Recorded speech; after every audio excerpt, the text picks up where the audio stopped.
Hello students, आज हम study करेंगे कंसेप्ट ऑफ एंट्रोपी। यह टॉपिक थर्मोडायनामिक्स में आता है।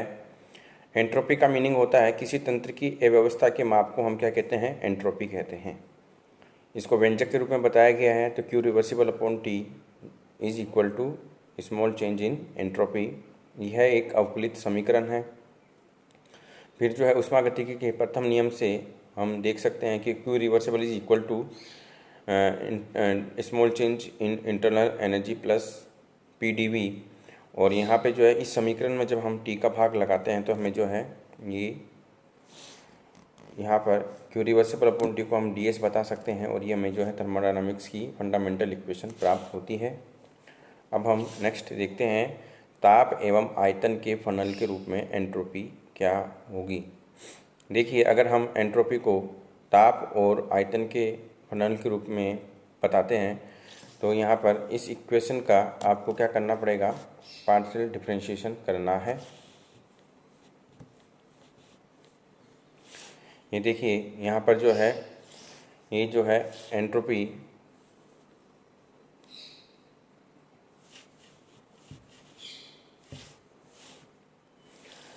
अगर फंक्शन है टेम्परेचर एंड वॉल्यूम का, तो जो पार्शियल डिफरेंशिएशन क्या हो रहा है, फर्स्ट में आपको क्या करना है, एंट्रोपी का टेम्परेचर के रेस्पेक्ट में पार्शियल डिफरेंशिएशन करना है और वॉल्यूम को कांस्टेंट रखना है। फिर जो सेकंड टर्म है उसके अंदर क्या है, एंट्रोपी का वॉल्यूम के रेस्पेक्ट में पार्शियल डिफरेंशिएशन करना है और टेम्परेचर को कांस्टेंट रखना है। ऐसे ही हम इंटरनल एनर्जी को भी देखेंगे। तो इंटरनल एनर्जी भी क्या है, फंक्शन है टेम्परेचर एंड वॉल्यूम का। तो यहाँ पे जो है इंटरनल एनर्जी का पार्शियल डिफरेंशिएशन करना है टेम्परेचर के रेस्पेक्ट में और वॉल्यूम को कांस्टेंट रखना है। ऐसी इसकी जो सेकंड टर्म आ रही है उसके अंदर क्या देखना है, इंटरनल एनर्जी का वॉल्यूम के रेस्पेक्ट में पार्शियल डिफरेंशिएशन करना है और टेम्परेचर को कांस्टेंट रखना है। ठीक है। अब इस इक्वेशन में इसको हम CV के इक्विवेलेंट रखते हैं, क्योंकि CV बराबर क्या होता है, change in internal energy with respect to temperature at constant volume क्या कहलाता है, CV। तो इसको हमने CV के इक्वल रखा, तो ये जो इक्वेशन है वो निम्न प्रकार से चेंज हो जाती है। ठीक है। उसके बाद में ये जो है आप ऊष्मागतिकी के जो प्रथम नियम है, अभी आपने देखा, अभी ये रिएक्शन जो इंटरनल एनर्जी के रेस्पेक्ट में थी वो ये थी, और ऊष्मागतिकी के प्रथम नियम से हम ये नियम है, तो इंटरनल ऊष्मा में जो चेंज है स्मॉल चेंज dQ बराबर dE प्लस PdV।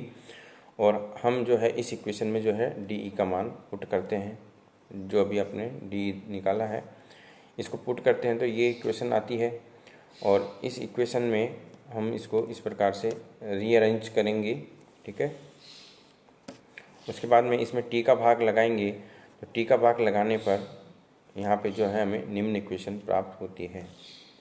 ये देखिए, टी का भाग लगाने पर हमें जो है ये वाली इक्वेशंस प्राप्त हुई है। और यहाँ पे आपको क्या करना है, अब यहाँ पे ये एक टर्म तो ये आ रही है, सेकंड टर्म ये आ रही है, तो यहाँ पे जो ये सेकंड टर्म आ रही है, ये वाली टर्म, इसकी वैल्यू हमें जो है अल्फा एंड के, दो उसमें प्रसार गुणांक है और तापीय संपीड़ितता गुणांक है, उसके रेस्पेक्ट में इस टर्म को हमको इसका डिराइव करना है। ठीक है। और ये टर्म्स जो है ये तो फाइनल जो डेरिवेशन है उसमें यही टर्म रहेगी। अब आपको यहाँ क्या करना है, ये वाली जो टर्म है वो इक्विवेलेंट जो होती है, ये देखिए यहाँ पर आप देख रहे हैं, अभी आपने देखी थी ये जो टर्म थी वो किसके इक्विवेलेंट है, प्रेशर का टेम्परेचर के रेस्पेक्ट में डिफरेंशिएशन एट कांस्टेंट वॉल्यूम। और ये वाली जो टर्म इक्विवेलेंट किसके है, वो ये रही, यहाँ पर आप देख रहे हैं। तो डैट मीन्स आपको इसकी जगह आपको ये वाला मान पुट करना है, तो ये वाला अपन ने मान पुट किया। अभी आपने इक्वेशन देखी, तो ये इक्वेशन का जो ये एंट्रोपी का जो डिफरेंशिएशन वाली इक्वेशन है उसमें ये वाली फर्स्ट टर्म तो क्या थी, वही थी, सेम है, और उस जगह पे क्या आ गई, ये टर्म आ गई। और यहाँ पे जो है तापीय प्रसार गुणांक और संपीड़ित गुणांक को हम निम्न प्रकार से बता सकते हैं। इनका मान पुट करेंगे तो हमें जो है जो थर्मोडायनामिक्स की ये इक्वेशन जो है हमें प्राप्त होती है, ये वाली इक्वेशन। तो अब हम इसे कैसे डिराइव कर रहे हैं वो एक बार समझते हैं। तो ये जो है ये दो टर्म्स आपको यहाँ से मिल रही हैं, ठीक है। ये वाली जो टर्म है ये आपको मिलेगी फर्स्ट इक्वेशन में, अपन ने जो देखा है। ये देखिए यहाँ पर ये जो इक्वेशन है, यहाँ पर ये जो इक्वेशन दिख रही है, यहाँ से ये आपको प्राप्त हो रही है, ये वाली इक्वेशन, ठीक है। और ये जो है सेकंड इक्वेशन जो है आपको वहीं से आपको प्राप्त हो रही है फर्स्ट इक्वेशन में। ये देखिए यहाँ पे ये सेकंड इक्वेशन है, सेकंड टर्म है ये वाली, ये फर्स्ट थी, ठीक है। हमने क्या किया है, इक्विवेलेंट किया है इन दोनों इक्वेशंस को।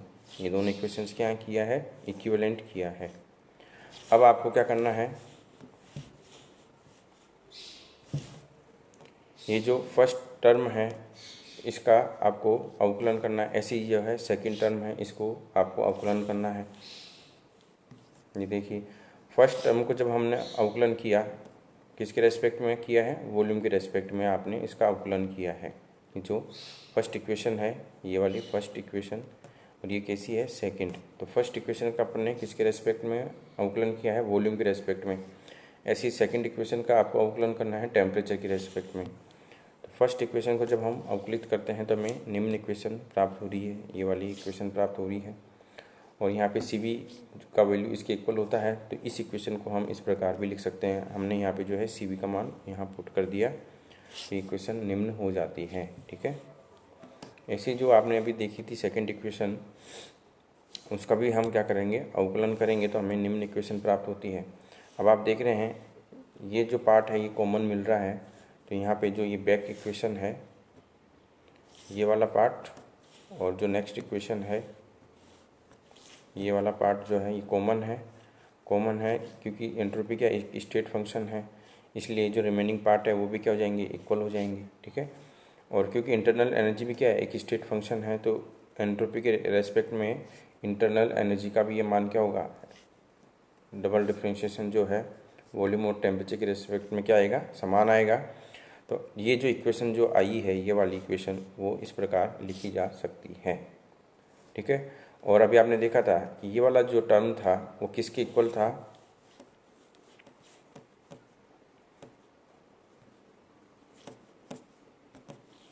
ये देखिए आप, ये वाला जो टर्म था किसके इक्वल है, ये रहा। एंट्रोपी में जो पार्शियल डिफरेंशिएशन हो रहा है किसके रेस्पेक्ट में, वॉल्यूम के रेस्पेक्ट में, टेम्परेचर एट कांस्टेंट टेम्परेचर। तो और अभी आपने देखा कि हमें ये वाला भाग मिल रहा है, तो इस वाले टर्म को हम किसके इक्विवेलेंट रख सकते हैं, ये वाला। तो इस प्रकार जो है ये हमने क्या किया है, इन दोनों टर्म्स को क्या कर लिया है, इक्विवेलेंट कर लिया है, ठीक है। और यहाँ पे जो इक्वेशन आ रही थी एंट्रोपी की, उसके अंदर इसके मान की जगह हम इसको पुट करते हैं, तो ये वाला वैल्यू हमें प्राप्त होता है, ये वाली इक्वेशन जो हमें प्राप्त होती है। अब आप यहाँ पे क्या करेंगे, यहाँ पे इस इक्वेशन में हमें अल्फ़ा एंड के को भी शामिल करना है। तो अल्फ़ा की इक्वेशन ये होती है और के की इक्वेशन ये होती है। अब देखिए इसके अंदर क्या करेंगे, वॉल्यूम जो है फंक्शन होता है टेम्परेचर एंड प्रेशर का, तो इसका भी वॉल्यूम का भी क्या करना है, आपको पार्शियल डिफरेंशिएशन करना है। तो टेम्परेचर के रेस्पेक्ट में किया फर्स्ट, और सेकेंड किया अपने प्रेशर के रेस्पेक्ट में, ठीक है। और यहाँ पे जो है आपने ये देखा, ये वाली जो टर्म है, ये फर्स्ट टर्म ये अल्फ़ा वी के बराबर है, और ये जो सेकंड टर्म है ये माइनस के वी के बराबर है, ठीक है। स्थिर आयतन पे अगर डी वी बराबर 0 करेंगे तो ये जो टर्म्स हैं वो किसके इक्विवेलेंट हो जाएगी, अल्फ़ा अपॉन के। और अभी आपने देखा था कि इस इक्वेशन को कि जो प्रेशर का पार्शियल डिफरेंशिएशन है टेम्परेचर के रेस्पेक्ट में एट कॉन्स्टेंट वॉल्यूम, वो किसके बराबर होता है, अल्फ़ा अपॉन के बराबर होता है। तो आप जो है इस इक्वेशन में यहाँ पे आप क्या लिख सकते हैं, अल्फ़ा अपॉन के, ठीक है। अब हम थोड़ा सा समरी के रूप में देखते हैं। देखिए ये जो इक्वेशन है, इस इक्वेशन में यहाँ पर जो है, यहाँ पे वैल्यू आ रही है Cv अपॉन टी, ठीक है। और इसको हमने क्या बताया, अल्फ़ा अपॉन के रूप में बताया है। अब यहाँ पे इन दोनों को हमने, इन दोनों मान्स को हम किससे कैलकुलेट करेंगे, तो यहाँ पे जो इक्वेशंस हैं ये आपने देखा, ये Cv अपॉन टी के रूप में आ रहा है। और ये जो सेकेंड टर्म आ रही थी अभी अपने जो इक्वेशन देखी, वो किसके इक्विवेलेंट है, वो इसके इक्विवेलेंट है। और ये किसके इक्विवेलेंट आ रहा है, तो ये इक्विवेलेंट आ रहा है, ये इसके इक्विवेलेंट आ रहा है, ठीक है। और ये जो इक्विवेलेंट किसके आ रहा है, ये इक्विवेलेंट आ रहा है, अभी आपने देखा ये इसके इक्विवेलेंट आ रहा है। तो आपने क्या किया है, इस अल्फा अपॉन के को पुट किया, ये रहा। तो इसके इस जगह पे आपने क्या किया, पुट किया है अल्फा अपॉन के, ठीक है। तो ये जो है ये एंट्रोपी की इक्वेशंस आ जाती है, ठीक है। तो यहाँ पे आप देखेंगे कि